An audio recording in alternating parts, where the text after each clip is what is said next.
Hello everyone. Today we talk about how to fix the app of Emo. We will go to settings, then we click on apps. After that you will search the app Emo and we click.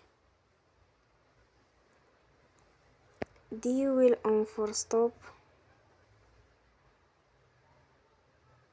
After that you will go to storage. Then we click on clear cache. You will go to Play Store and you will update your app. Don't forget to support us by like and subscribe. See you next time and thank you for watching.